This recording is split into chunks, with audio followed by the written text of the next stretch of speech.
that would be my first question. How do you explain, Henri, that each time we're getting near you or trying to catch something from you, you're running away? And yet you yourself, you are the master in taking something from the others. Elle me fait contre-courant, à contre-lumière, à contre-contre. C'est pour ça qu'il faut passer inaperçu, il faut être rapide, vif. Very good afternoon to you and welcome. That was an excerpt right at the beginning of a wonderful, wonderful documentary by Sarah Moon. How come you're always running away from the camera when you're always trying to take photographs of other people, in essence? And he says, well, that's why you have to go unnoticed. Be quick, quick, quick, he says in French. Quoi te dire, je sais pas. What can I say? I don't know. For me, there are question marks everywhere. And that's all that's interesting. Questions, not answers. So, today I'm going to embark on attempting to talk about the most wonderful of people, Henri Cartier-Bresson. I've been asked to do it, and I've wanted to do it for quite some time, and yet it's just always seemed like far too big a topic to even begin to approach, not least because we don't know much about him, hence the excerpt. He didn't give interviews until not long before he died. He was an intensely private person, not in a sort of, bohemian, pseudo kind of way. He just realised that if he became known, then he couldn't take his photographs in the street because the whole dynamic would change. People recognised him. Suddenly they're going, Henri Cartier-Bresson, then he can't work, can he? But as well as that, I think there's a lot of evidence to suggest that he was an intensely shy person in many ways. He's a person of great contradiction in some respects, I think. But then, aren't we all? I think we're all full of contradictions. You can't help but go through life and, hey, we believe this today, not sure what we're going to think or feel in 20 years' time. When we know a little more, we're a little bit more enlightened. So it's, it's inevitable in many ways. So I wanted to talk a little bit about the chronology of his life, dates, and get that boring stuff out of the way, because I don't think that means an awful lot, although it's interesting to a point. And then talk about his technique a little bit, and really sort of try and get into the sort of person he was. Again, I tried to upload this. This is a beautiful, it's the best documentary I've seen on him. There are a handful. I think Charlie Rose, the American guy, did an interview with him. I didn't much care for that, to be honest. It was okay, but yeah, didn't really sort of do much for me. This was a documentary that Henri Cartier-Bresson knew Sarah Moon. Now, this is her first documentary, or first attempt at doing a documentary. She was a fashion photographer, a very brilliant fashion photographer, but fashion nonetheless. She shot colour. They obviously knew each other. I don't know to what extent, but I think Cartier-Bresson had the inclination that she would do a good documentary, and she would ask insightful questions, and maybe questions that your typical journalist wouldn't ask, because she knew him. Not because they were bad journalists, but because she had that extra layer of knowing him, and she would maybe get at the nub of things a little bit and know how to scratch the surface, perhaps. And I think that she achieves this. Now, a lot of the footage, I should say, try and get your hands on this, because I'm not allowed. I tried to upload it. I thought it's a documentary that everybody should see. It's beautiful. I've watched it so many times, but it's incredibly difficult to get hold of. I Googled it and Googled it for years and years. I first saw it on TV and videotaped it, and then I lost the videotape, and it was like a prized possession. It was I was absolutely gutted. And years after, since 2000-ish, I Googled and Googled and Googled and eventually found it. And then, it really is a beautifully nuanced documentary. Quite sort of amateurish, as you'd expect somebody making her first documentary. And I'm going to sort of refer to it quite a bit in this vlog. But what I think is absolutely fantastic is, although it's kind of amateurish, it's been edited brilliantly, absolutely brilliantly, and it's almost better because it's amateurish. Maybe Cartier-Bresson knew that as well, and it wouldn't be quite so staid and formal, and it's just beautiful. You have to see it to really get what I'm going on about. But just fantastic, just a beautiful insight into the man. It begins with his temper. He has a temper, apparently. He's referred to by some of his friends as being light but severe. Okay, that's a first-hand,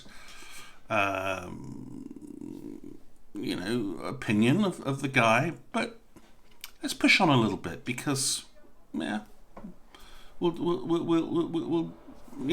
listen and just park it for a second. But what I want to do is go through a little bit of chronology, very briefly, just a quick. I've made some notes here. Born 1908, rich family. I think clothes or textiles or something like that, but very, very rich.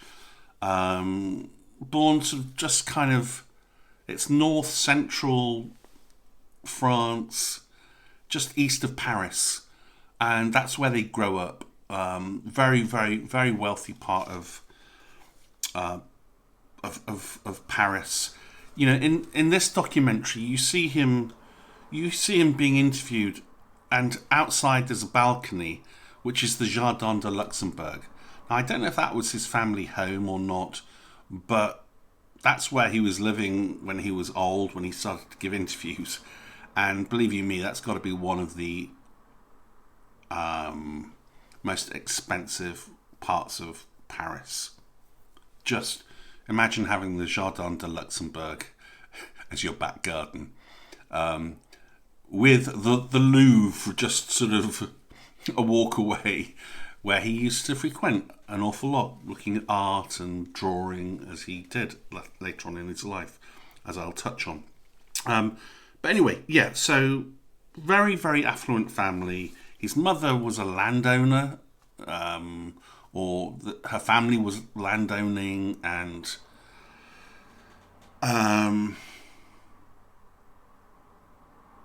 quite a formal upbringing. He had to refer to his parents as vous, not the sort of more familiar tu, which is, I guess it was sort of 1908, Victorian times, and that was quite a common thing.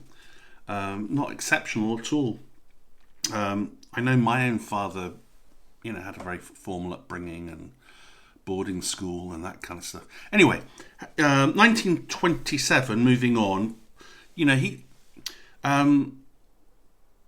So when he was 19, he entered a private art school, and he's introduced to many great thinkers there, Freud, Joyce, and people like that. Very highbrow stuff. So had a very sort of good education, although I don't think he liked it very much, or at all.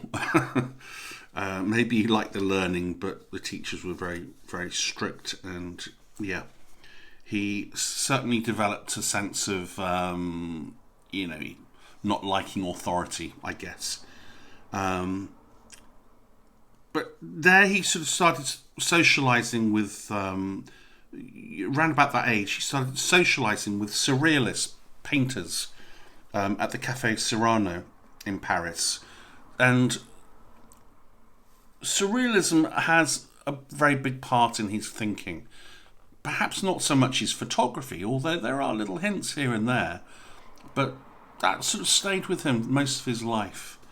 1928 to 9, University of Cambridge. I'm not sure what that means. That's not Cambridge University, is it? So it's probably somewhere in Cambridge that... Yeah. Here he learns English.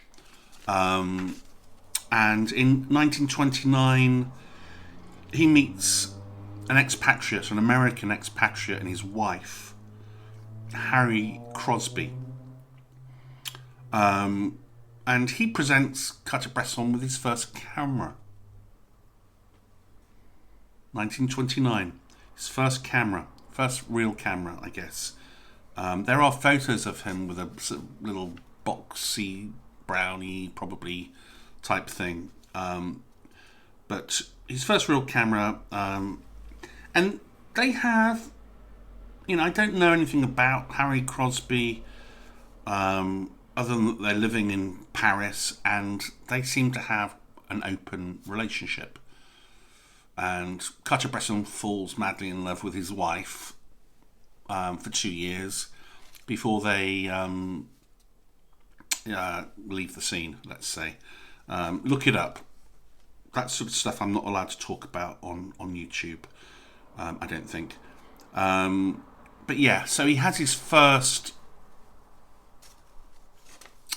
he falls in love for the first time, let's say.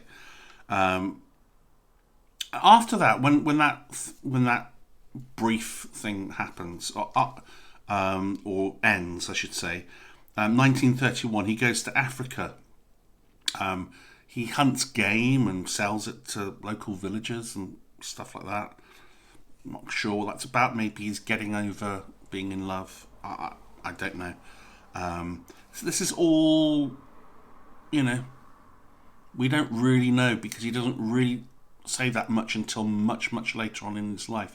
He wants to remain anonymous and private, and he hasn't really started taking photographs yet. It's, the seeds have been sown, and he's got his first camera. Now we're starting to see things. We're starting to see things happen. He contracts blackwater fever and nearly dies.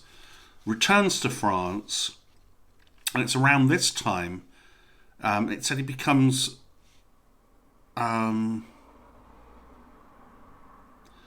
inspired by a Martin Munkaski's photo of 3 boys at Lake Tanganyika.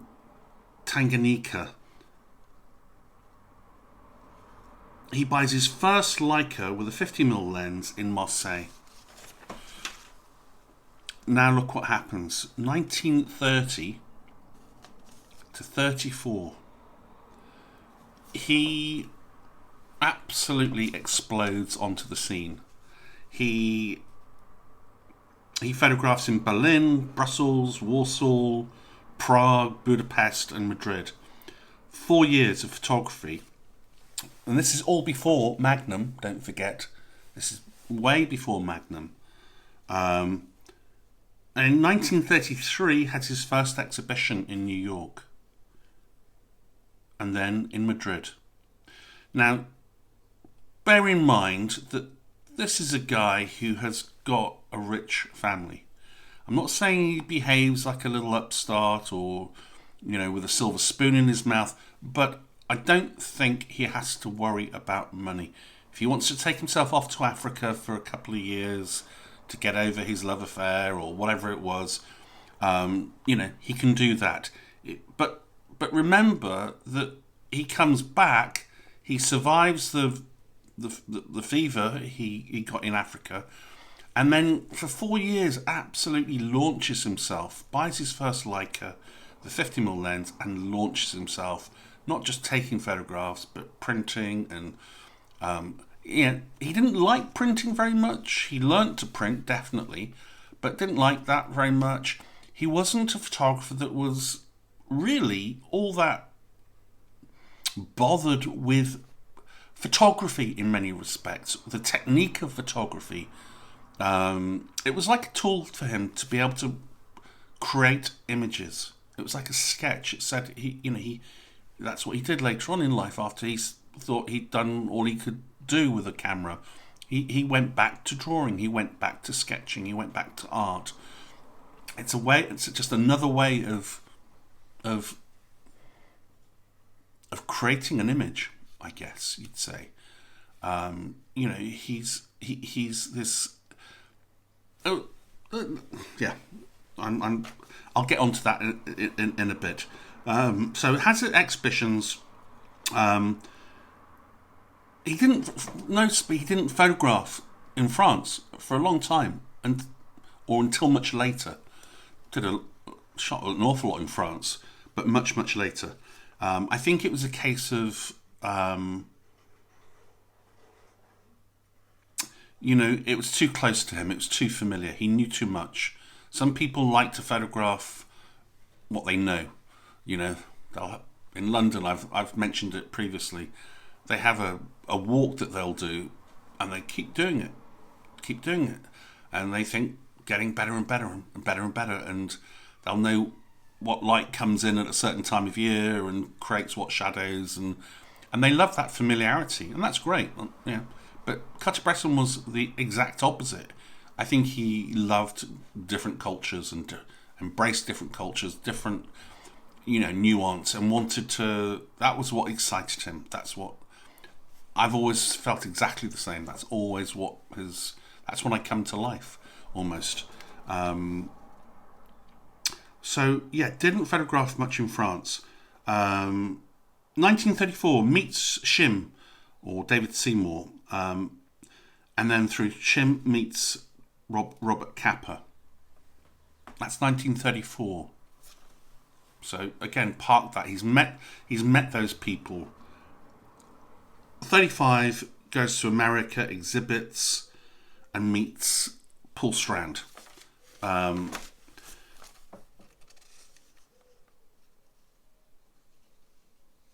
36 to 39, he flirts with making films with Jean Renoir. He actually acts in one or two of them, I think. So that was an interesting little excursion, I guess. The moving image, not the still image. Yeah, he's still learning. He's still wanting to understand more about himself, perhaps. He's still a young man. His photojournalism begins in 1937 with a French magazine, weekly, with the King George VI coronation. That's his first photojournalism job, if you like. And famously, he doesn't photograph or get a single photograph of the coronation of the king parading. He turns his camera onto the crowd and photographs the crowd. Now we're beginning to see, that rebellion of authority, perhaps, but also perhaps that's a damn sight more interesting than photographing a moving cart and horses, or whatever you call them, with a king in it. perhaps one photograph of that, maybe, but he gets so many brilliant photographs of the crowd and drunks in the crowd and old women being hoisted up by two older men on their shoulders and just fascinating, absolutely fascinating images. And interestingly, the credit is Cartier. He doesn't want even his name known. The credit isn't Henri Cartier-Bresson. He just uses the word or name Cartier. So he's still trying to hide himself. He's still shy. He still doesn't want. A lot of photographers on their first assignments want their name. In big, bold, brash light for everybody to see. Not him. No, he's cripplingly shy. He's and those expatriates that he met. What were their names? Crosby also said that he was a very shy person. So Crosby and his wife Caress Crosby and Harry Crosby, pale, skinny and shy, I think they called him or something. Anyway, so that was his first assignment, photojournalism assignment. World War II, 1939. That was 1937. 1939, World War II happens. Yeah. He's captured in 1940. Spends 3 years in a prisoner of war camp. The Nazis capture him. He tries escaping twice and is captured, and then is put into solitary confinement. Manages to escape on the third attempt and flees to a farm and buries his Leica. He buries that Leica that he bought in Marseille. Yeah. He wouldn't have had a Leica, would he, in the concentration camp. So I'm not... Yeah, gets out. I'm not sure, but he buries a Leica on a farm. 1947, end of the war. This is a huge year, really. He exhibits at MoMA for the first time. He publishes his first book and opens Magnum Photos. Boy, that's a hell of a...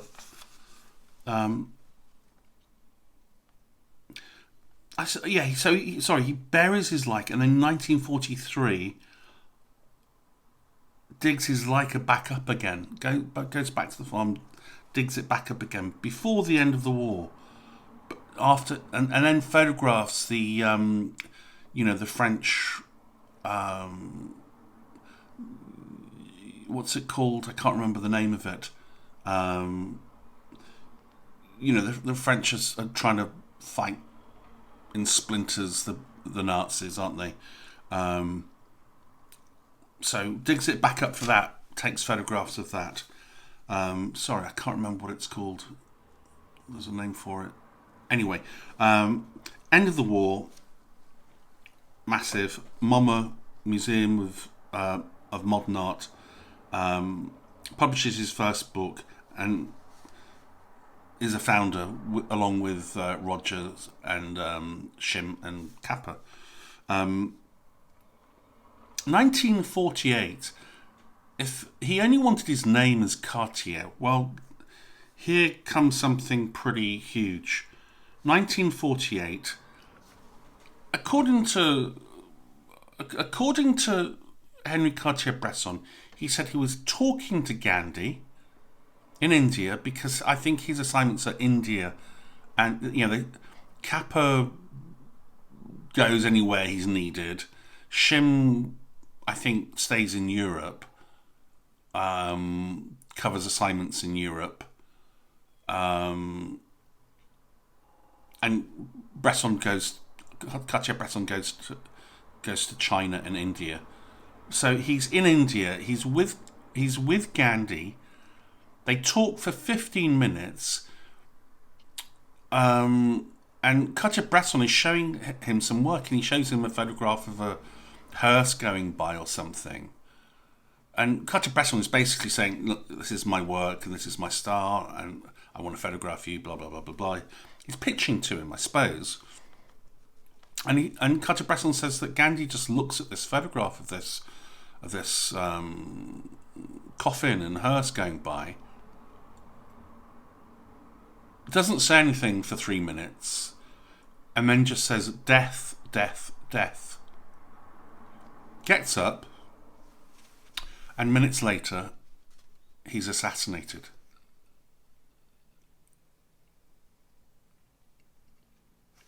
Yeah, I mean that's how Cartier-Bresson said it happened.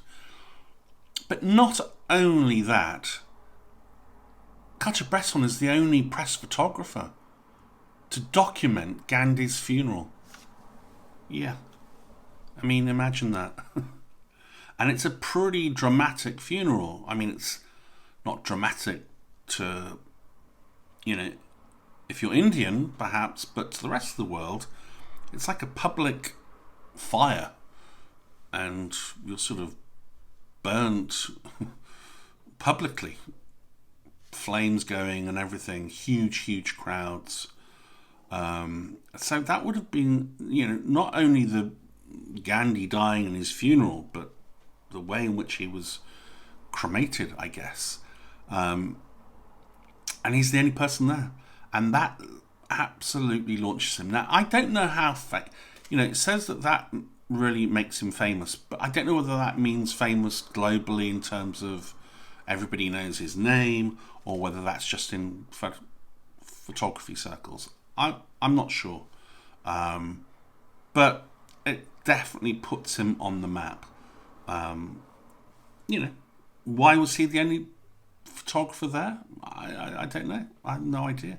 Maybe just back then, it was a case of if something happened, photographers would fly out. But as far as I understand it, if an Indian person dies, they're cremated very quickly afterwards. I think. I could be wrong, but I think that's how it happens. So maybe there wasn't any time for other photographers to get there. Why weren't there Indian photographers? I don't know. That's just how it's documented. It doesn't. Yeah, it's not hugely important to what I want to get at. But this is just a chronology of his life. Then 1952, the decisive moment. Images à la sauvette,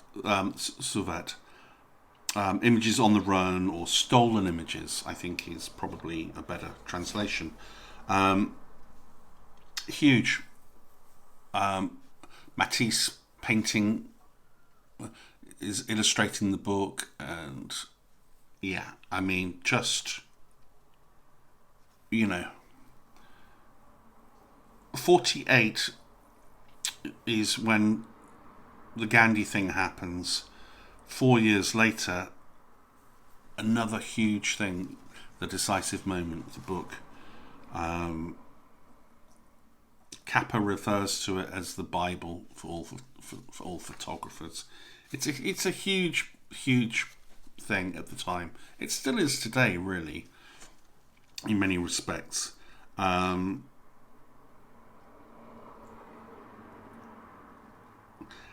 Okay, so leaping forward a little bit from 52 to 66, there's he withdraws from Magnum Photos to concentrate on his portraits and landscape work.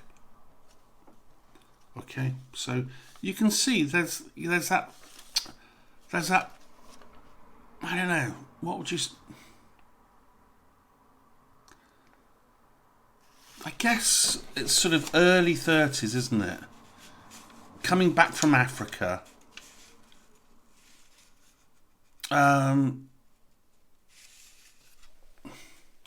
36, I guess. No, earlier than that. It's got to be. But let's say early 30s to 66. So that's a good chunk of time. That's 30 odd years, isn't it? Where he withdraws from. So, Life magazine, he's been working for them and other magazines, of course, other people, for a good 30 years. That's a good chunk of time. Now, I'm not sure when. I'm sure it's documented, but he is married in this time. He's married to a woman called Ratner, or Ellie, as she's more sort of known by friends and family and what have you.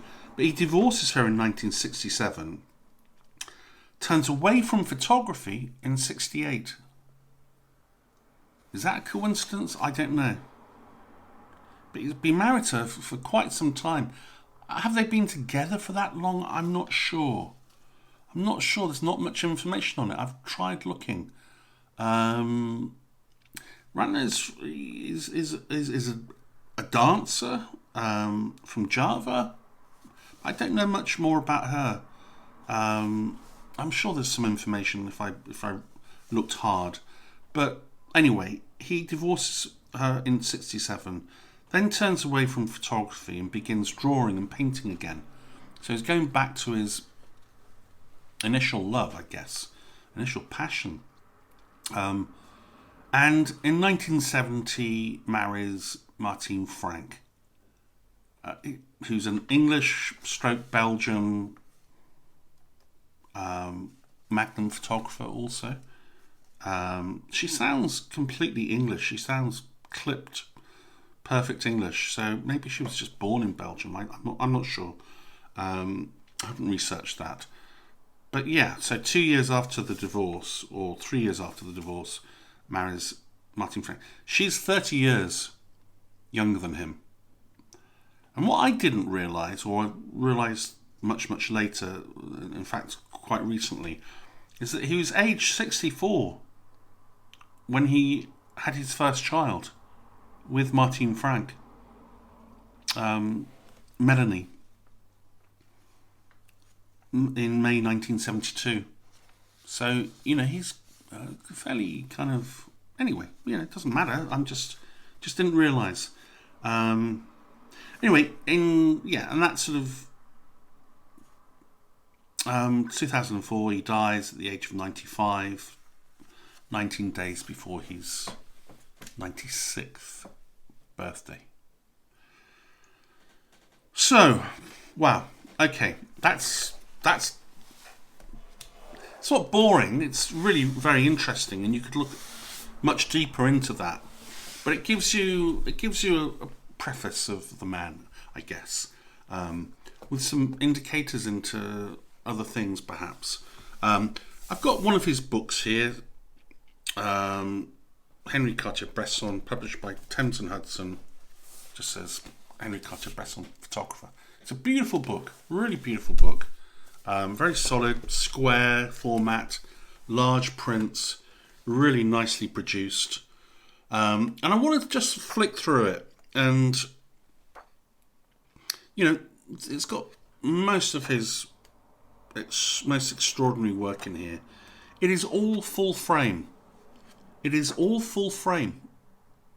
that black rectangle around each image, denoting it's part of the film to denote the fact that it's full frame. In other words, he likes to crop in camera, not in the darkroom. He doesn't crop his photographs.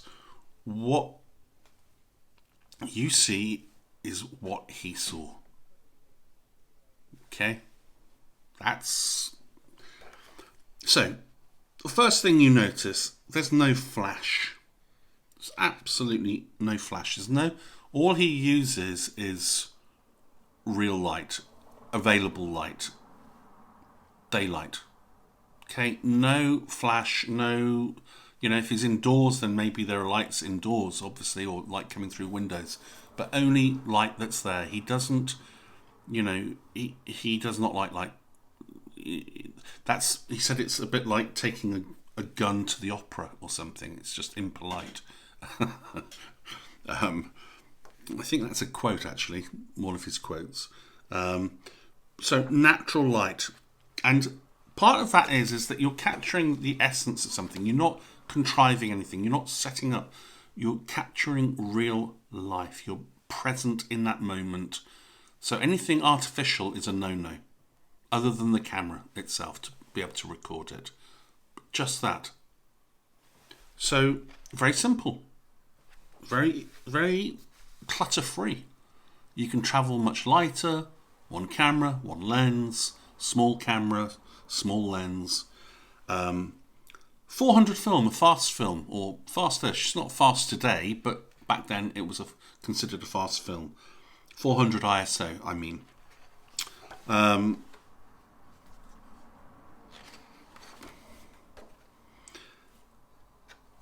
If you go through his images, you know, if you're just looking at the technique, and Cartier-Bresson wouldn't do this. He would not. He wasn't interested in technique. But I think, for whatever reason, he came to the idea that for the vast majority of his work, he would probably park his aperture at f11. I'm guessing. Thereabouts. f11, f16. But I'm going to say f11. Because f16, probably, with the lenses of that era, would have produced a bit more vignetting. And there's very little vignetting. There is some, and some of it's probably dodged. But f11 is, you know, most of his photographs, most of what's in the photograph is in focus. The background is mostly in focus. Not all of them. Certainly not things in the very close foreground, like this.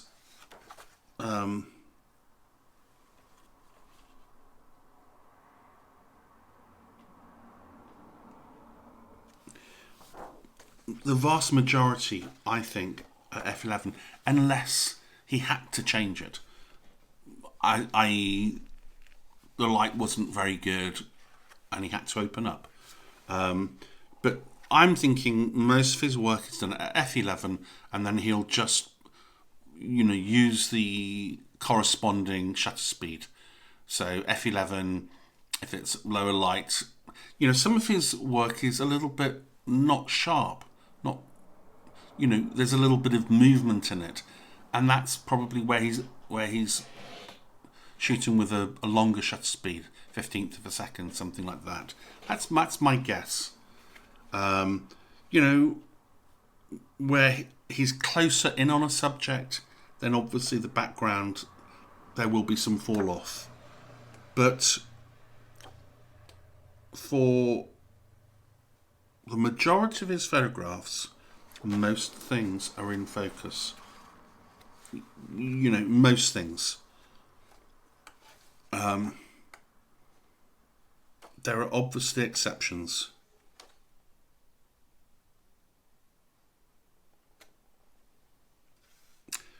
The other overwhelming thing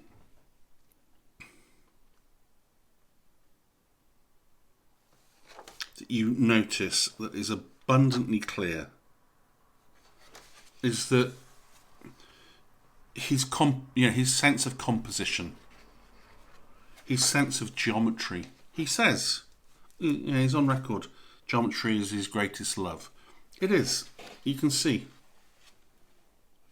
Every photograph has a beautiful, beautiful composition. And I'm not just talking about, you know, objects within a frame and the rule of thirds and all that kind of stuff. I'm talking about light and shade as well. That all looks beautifully balanced the vast majority of the time.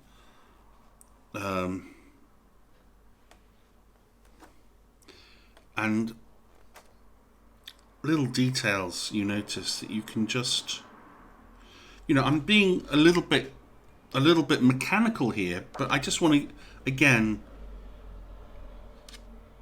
mention this, get the technical aspects out of the way, because, well, it's important to talk about, even though he wasn't a big fan.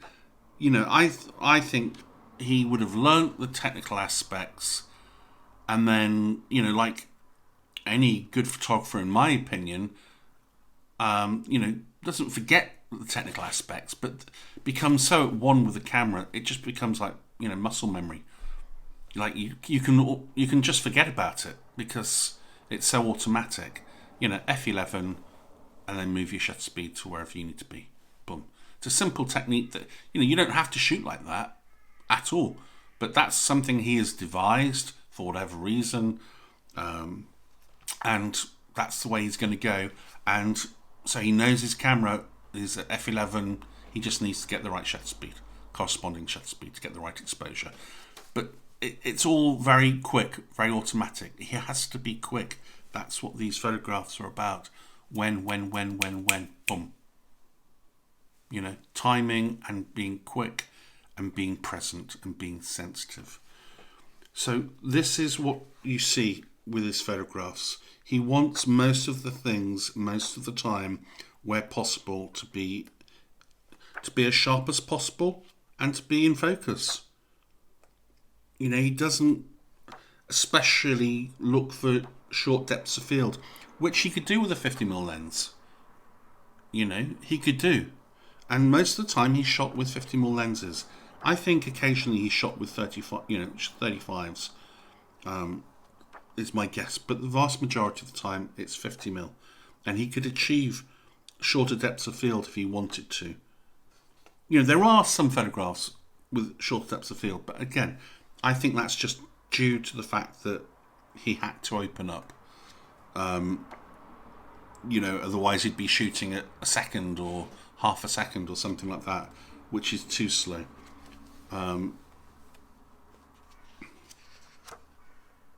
That's the impression I get. I think that's pretty evident, to be honest. So,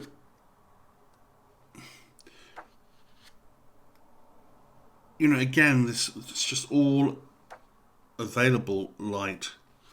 No rules about what light the direction of the light. He's just going with composition and then working with the light that's there, whether it's coming from behind or the front. Yeah, you just have to meter for that accordingly and appropriately. He said no rules, just be present. No rules, just be present. No rules in photography. If you think about it, the sky in a lot of France, in northern France especially, in England, is sort of white cloud a lot of the time. It can be bright white cloud, but it's like a big, perfect light box. You can't get any better than that. That's what manufacturers spend thousands of pounds, many thousands of pounds trying to recreate for studio lighting. Big Elinchrom flash for studio lighting, for advertising photography or whatever, or for fashion, that kind of stuff.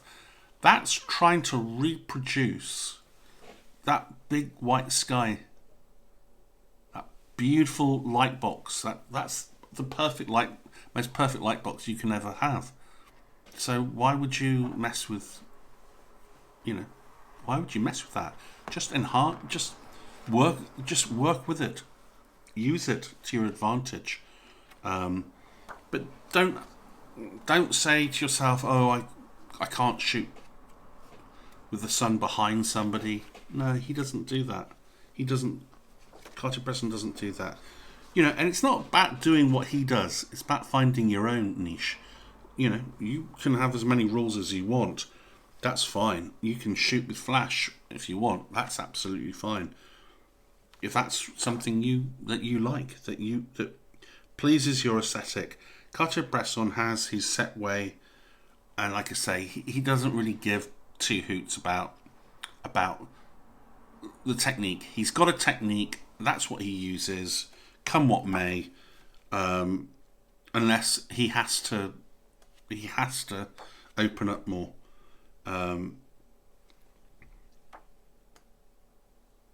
It's like he doesn't even want to think about it. He's got that system. It works for him. Now he's free to see. That's his overwhelming thing, the composition. He's free to see. He's making images that are interesting and compelling and that move you, that you have an emotion to, that you feel something from. That's, you can have, for me, and I think this is true of Cartier-Bresson, you can have the most technically perfect photograph, exquisite photograph, but that lacks any kind of subject matter, that is just, it just feels cold. You don't feel anything from it. You don't even feel cold, you just feel nothing. So what's the point of having a perfect technique and no great subject matter? Learn the technique, get that technique tattooed onto your brain so that it's just automatic, so you don't even have to think about it, and then you're free as a bird to move and to tee up and be receptive and all those things that you need to be present, to click. It's the image that's so important. Always, it's not about being dramatic. It's just about being there and present, and something has moved you. Boom.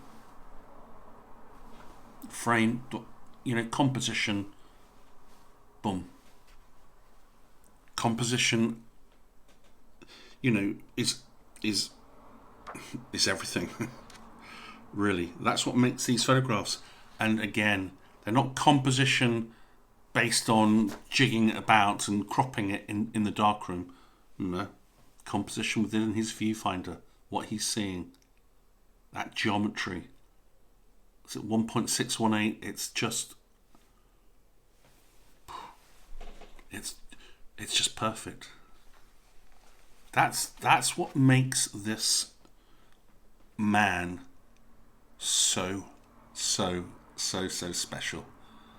You don't necessarily know all this or see all this, or you're not aware of it, but when you leaf through the books,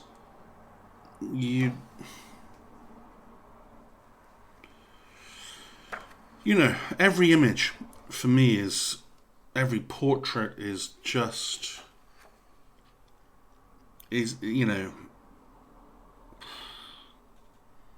too many images here to look at. I mean, it's sensory overload. It really is. You have to pace yourself. You really have to pace yourself, because there's insignificant details that just and you realize the true genius of the man. There was an interview actually by Charlie Rose, who I mentioned earlier, who was interviewing another photographer, Richard Avedon. Now, Richard Avedon, if you don't know, was one of, if not the highest paid commercial photographer in the world, you'd say. Largely studio based, so an awful lot of contriving and lighting and all that kind of stuff.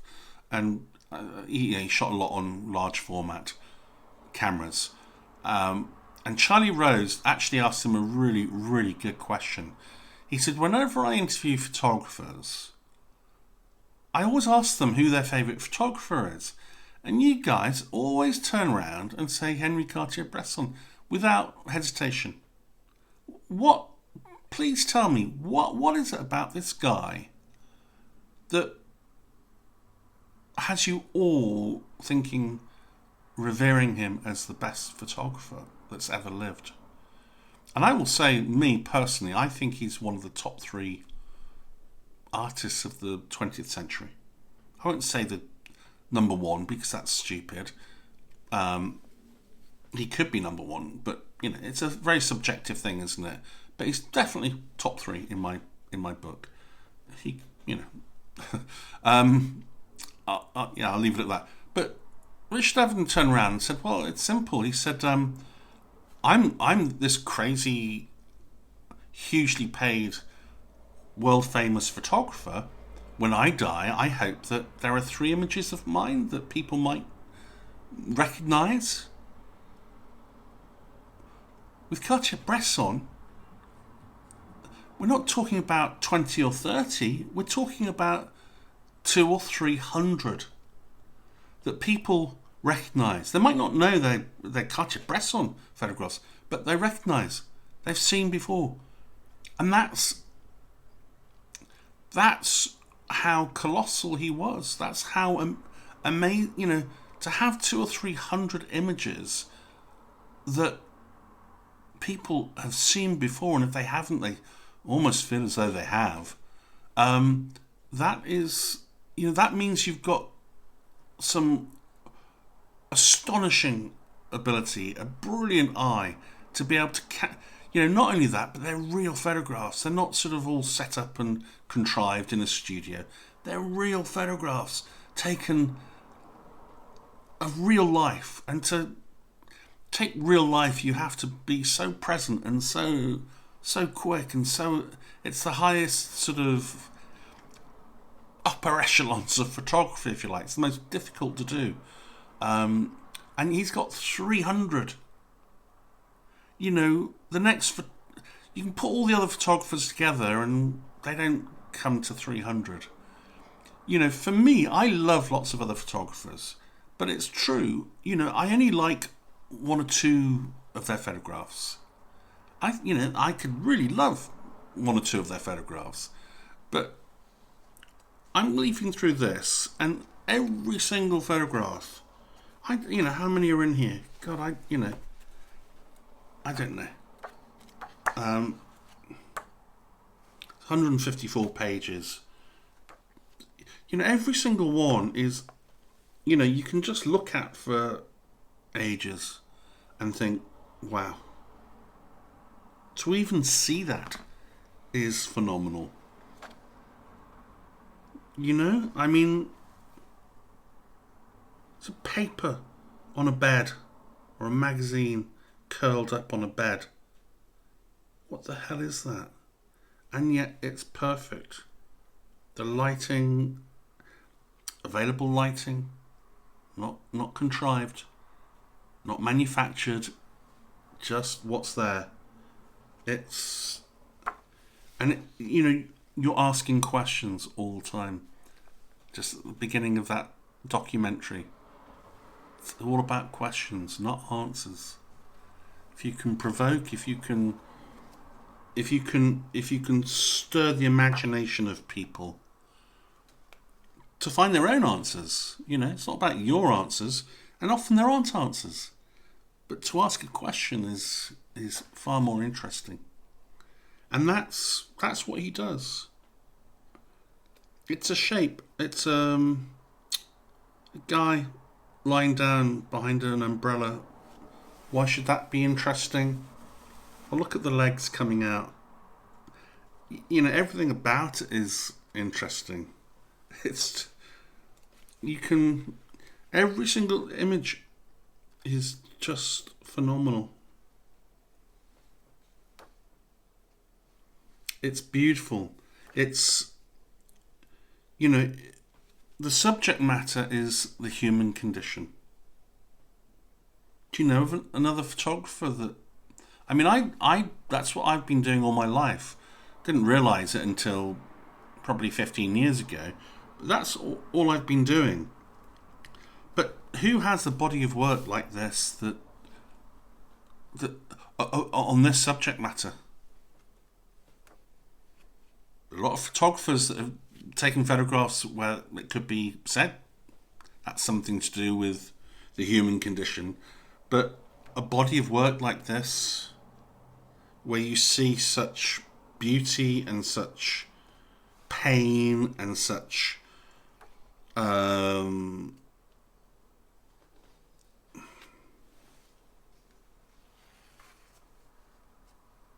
such fun, such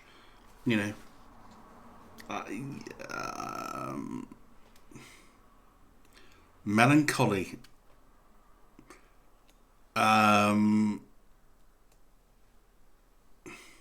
he's not telling you that. That's something you're having to decipher yourself. He just asks the question, and you see that, you get that sense of what's happening or not. Guy sticking his fist out with his leg through bars, probably in prison, which refers back to his time in prison, those 3 years he spent. And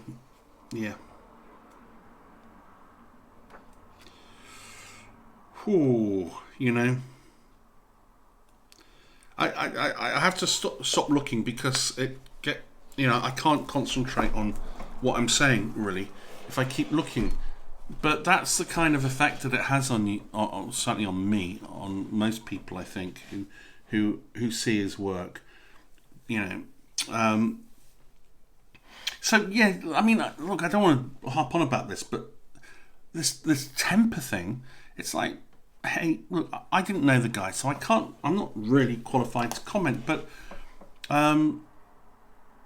what's a temper? We all have a temper, don't we, of some description. We all feel upset. What's the harm if you take yourself off and kick a cabinet? My sense is that he was a very sensitive person. He was a very thoughtful person, very intelligent person, and maybe he didn't suffer fools gladly. I mean, I don't know. When you say somebody has a temper, that implies that they're a bit of a bully with it. I don't think he was a bully. I mean, I can't imagine that would have been the case. I think he just felt passionate about certain things, and he felt probably quite upset with the world and people sometimes. In this documentary, he says he loves people and he hates people in equal amounts. He and that's, he's seen both sides. He's seen what the Nazis did. He's been incarcerated for 3 years of his life, just because some megalomaniac wants to take over Europe, and the rest of the world probably. He's seen death and destruction and appalling behaviour, but he's also seen the joy and the beauty in life. And, those two juxtapositions are, maybe if you've been incarcerated unfairly, unjustly for 3 years, you'd feel pretty angry. You'd have a bit of a temper. I don't know. He says no temper, no photographs. I'm not sure what he means by that. There's a lot that's very ambiguous about him. There's an awful lot that's very ambiguous about his photographs in a beautiful way. All I know is that, if you can take photographs like that, you're a pretty amazing person in my book. You're a humanist. You're a pretty special person. I don't know. That's my thinking. I'm not saying he's perfect. I don't know if he was a good dad or a bad dad. I have no idea. I'm not saying he was perfect. Far from it. Who is? Nobody's a perfect person, are they? Whatever that is.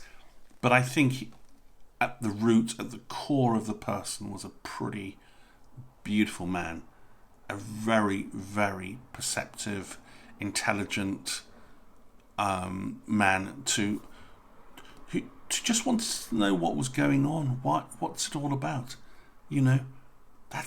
He's not trying to tell you what to think. He's not trying to tell you anything.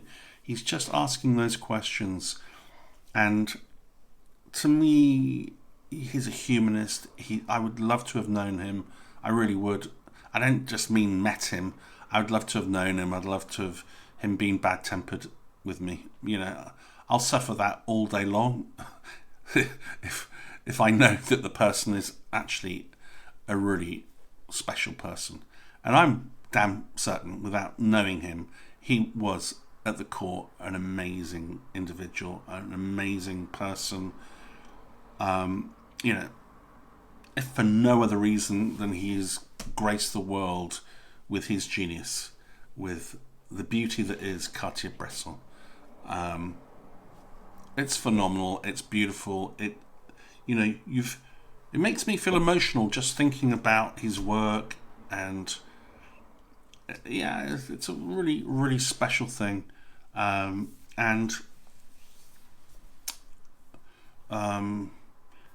think Martine Frank said she had to put her career on hold, or she had to play second fiddle.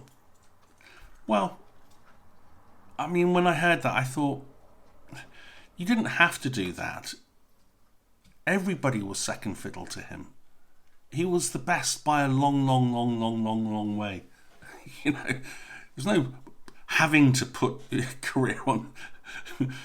Come on, I mean, you think your work is anywhere near one as good, or two as, you know, just pure volume? I mean, pure volume.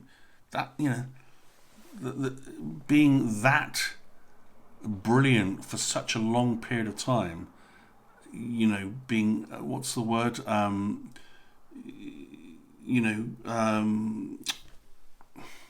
Can't think of the word, but you know, everybody was playing second fiddle to him, because you can't be that consistently brilliant. Nobody is. You know, you have flashes of inspiration. He had 30 years of inspiration, of of brilliance. So sorry, Martine. You know, that one didn't sit well with me. I'm sure you're a fantastic, lovely person as well, and a very gifted photographer, no doubt. But come on, who comes even close to him?